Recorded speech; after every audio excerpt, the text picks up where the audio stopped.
Thank you very much, Mr Speaker. I want to start by thanking the Prime Minister for his words and acknowledging the traditional owners of the land on which we meet today. There is a very special group of people in the gallery today, and we acknowledge those who are present in the gallery who are part of the Stolen Generation and thank them for being here for this 15th anniversary. Mr Speaker, nations have complex histories defined by achievements, histories marked by blemishes, and our country is no exception. A mature nation, though, doesn't cherry-pick from its past, it doesn't rewrite or cancel parts of our history out. Rather, a mature nation is one which speaks truthfully and in totality about its history. One which embraces both the light and dark chapters of its national narrative. Australians have every right to be proud of so much that was accomplished by our forebears, for they helped build the modern nation in which we are so lucky to live today. But we also acknowledge that our forebears committed serious wrongs. The wrongs committed against the Stolen Generations were acknowledged by Prime Minister Rudd when he delivered the national apology in this place in 2008.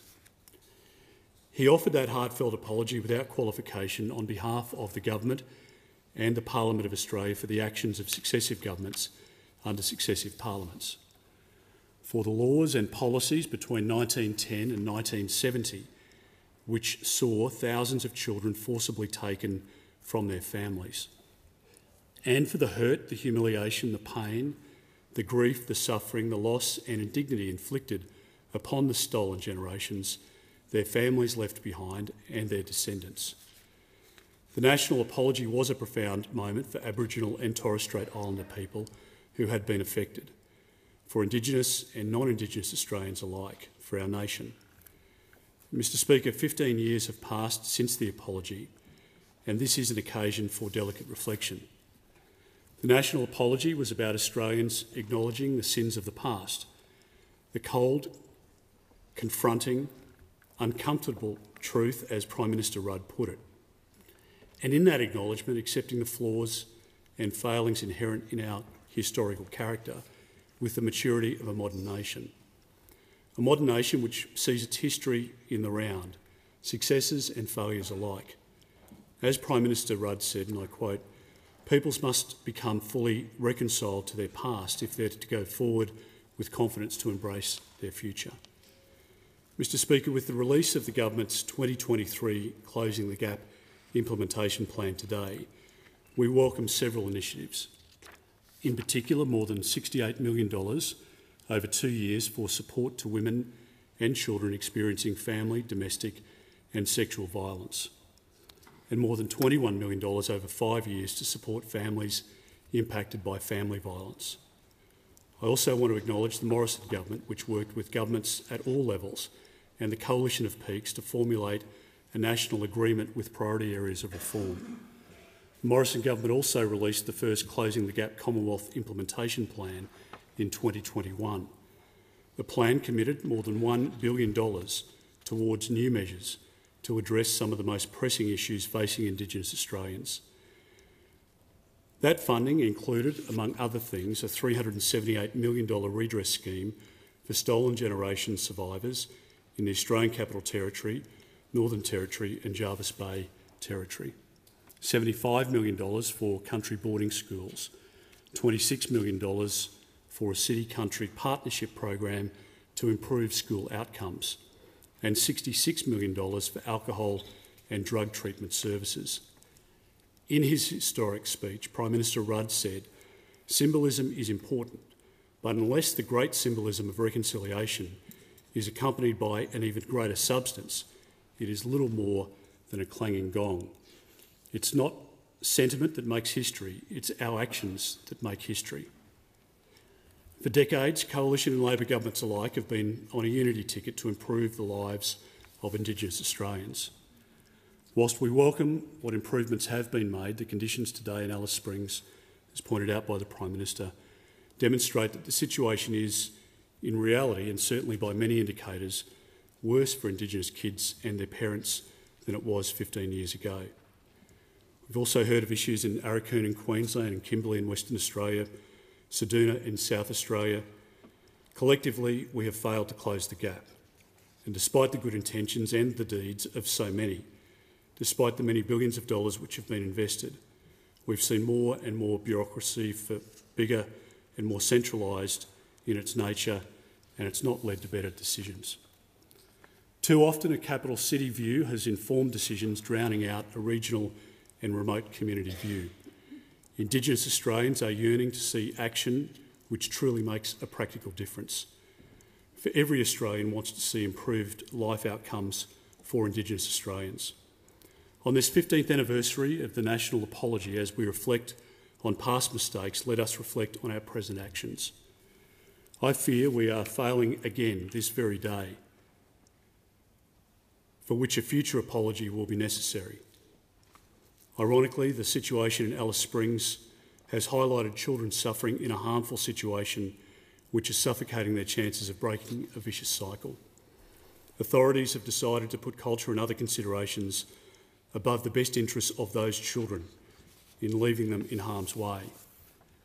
And surely and understandably, the 10-year-old Indigenous child suffering abuse in Alice Springs will in 10 years' time ask how. How in 2023 did you knowingly and consciously tolerate a situation where my interests were not put first? It's our actions which make history, as Prime Minister Rudd put it. Then it's time to think carefully about our actions, because our current actions, for all their good intent, are not bringing about enough practical outcomes for which we can all be proud as a nation. We will never, as a nation, create another stolen generation, but our actions can prevent a new generation from having their lives and aspirations stolen. If we are to make better decisions which lead to better actions, then I ask of the government, bring Australians with you, trust them with the detail, appeal to their reason, don't fear and inform citizenry. And if you truly want to further the cause of reconciliation, please bring them on the journey. Mr Speaker, I want to speak directly to those in the gallery today and further afield who are part of the stolen generation and those who are descendants or are connected to the issue. And I want to say in an unscripted way, I apologise for my actions, and the Prime Minister's frequently able to point it out that I didn't attend the chamber for the apology 15 years ago. I've apologised for that in the past, and I repeat that apology again today. In 2008, I'd been out of the Queensland Police Force for about 9 years, and I was still, probably truthfully to this day, live with those images of turning up to domestic violence incidences where Indigenous women and children had suffered physical abuse, certainly mental abuse. I remember clearly attending Palm Island, where I brought back the body of an Indigenous woman in a body bag who had been thrust off a cliff to her death. And I remember thinking at the time that those incidences were still occurring on a daily basis in 2008. And the judgment that I formed was that if we were to make an apology, it needed to be at a time when we had addressed and we had curbed that violence and those incidences. I failed to grasp at the time the symbolic significance to the stolen generation of the apology. It was right for Prime Minister Rudd to make the apology in 2008. It's right that we recognise the anniversary today. It's right that the government continues its efforts, and in whatever way possible we support that bipartisan effort. Every Australian wants to see a better outcome for Indigenous Australians. There's nobody I speak to around the country, regardless of their view on The Voice, that doesn't want to see an improved situation in Alice Springs or in Ceduna or anywhere else in the country. People who have a different view about how we might get to that end point, how we might help people along the path, aren't hard-hearted because they have a different view to us or a different approach to how that practical assistance might be provided. And I hope that the government can bear that in mind in the current debate. So, Mr Speaker, I'm honoured as the leader of the Liberal Party of the opposition to be here today To commemorate the 15-year anniversary, I commend Prime Minister Rudd for the action he took in 2008, and I know that as a country we are determined to make sure that we can address particularly those issues of domestic violence, to make sure that we can reduce those gaps that have widened in relation to infant mortality, to life expectancy, to other indicators around education and health that must improve so that we can improve the lives and the future of every Indigenous Australian.